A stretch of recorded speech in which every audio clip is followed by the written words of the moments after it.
Salut les amis, salut tout le monde et bienvenue une fois de plus sur votre chaîne pour cette nouvelle vidéo. Nous continuerons du côté du Vatican pour vous annoncer les causes tragiques de la mort du pape François.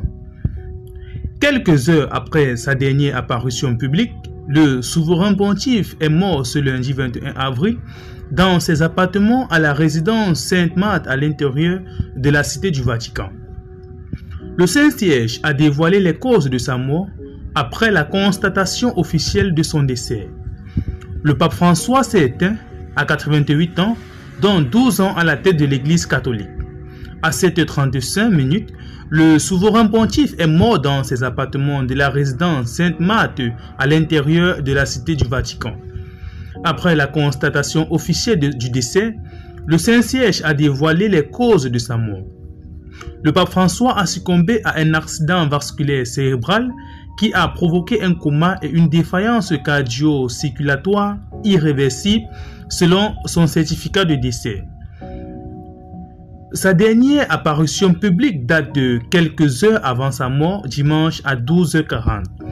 Épuisé par une longue hospitalisation pour une double pneumonie, le pape s'est offert un bain de foule surprise sous le soleil de la place Saint-Pierre, acclamé par les fidèles célébrants de Pâques.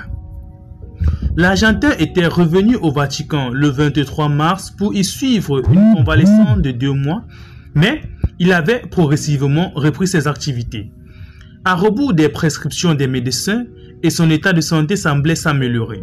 Le 6 avril, 2 semaines à peine après avoir quitté l'hôpital Gemelli, il a fait une première apparition publique au Vatican au thème d'une messe dédiée aux malades sur la place Saint-Pierre à l'étonnement général. Les jours suivants, le jésuite argentin va multiplier les apparitions publiques impromptues, relayées sur les réseaux sociaux, dans des vidéos de fidèles ou de touristes le croisant par hasard.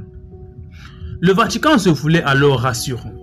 L'état de santé du pape continuait de s'améliorer, fruit de la rééducation respiratoire et motrice qui lui permettait désormais de se passer d'assistance en oxygène. À la résidence Sainte-Marthe, où il vivait au Vatican, François participait chaque matin à la messe au 2e étage et continue de travailler au bureau de son appartement. Entouré jour et nuit par une équipe médicale, il signait des textes, écrivait et priait beaucoup.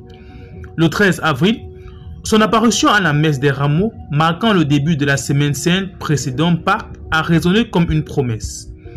Ce dimanche, lorsqu'il est apparu au balcon de la basilique Saint-Pierre pour sa traditionnelle bénédiction Ubi et Orbi, le pape avait le visage fermé et la mine grave. « Chers frères et sœurs, joyeuse Pâques » a-t-il lancé, la voix cassée avant de déléguer la lecture de son texte. Essoufflé, il a prononcé péniblement la traditionnelle bénédiction Ubi et Orbi en latin. À la ville et au monde, ce seront ses dernières paroles publiques. Alors, le pape François est donc décédé ce jour, comme l'atteste la communication officielle du Vatican. Que pensez-vous des causes du décès du pape? Dites en commentaire ce que vous en pensez. Abonnez-vous à la chaîne et surtout, partagez la vidéo avec les proches si vous la trouvez.